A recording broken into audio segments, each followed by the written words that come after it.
Welcome to week 5. Last week we talked about nutrition. We talked about your relationship with food. We felt like that was a really important topic for marriages to discuss. It's something that we see in couples all the time as far as, what is our relationship with food?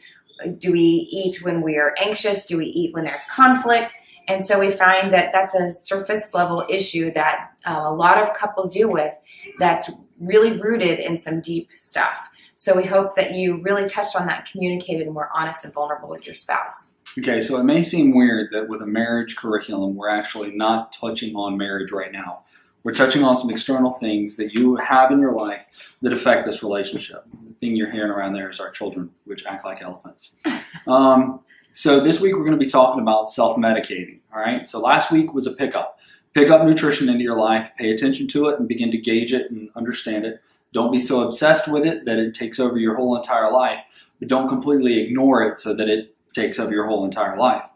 This week with self-medicating, we're talking about what you also introduce into your life that begins to neutralize those feelings of anxiety. Because we know that over the next few weeks, as you begin to touch on some tough topics, you're going to be feeling feelings of anxiety. You're going to be dealing with things that you may have avoided intentionally in order to stay away from what it conjures up inside you.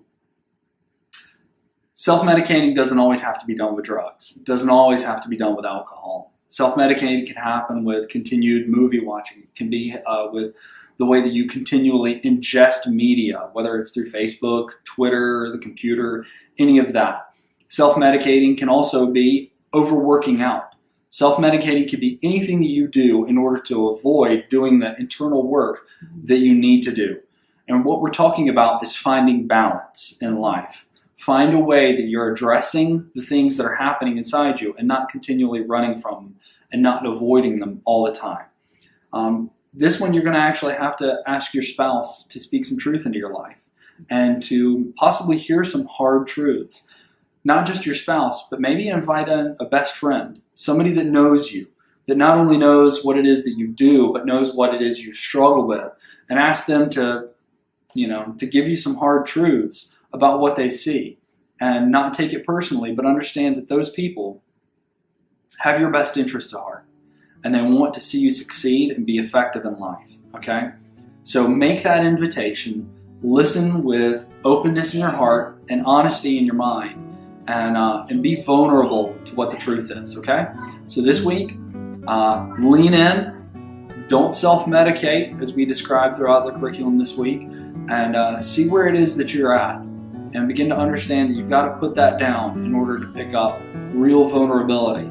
As we move into talking about vulnerability and shame and honesty and all those other topics, this will become something you will revisit. So thanks for being with us, and we look forward to seeing you next week. Bye. Bye-bye.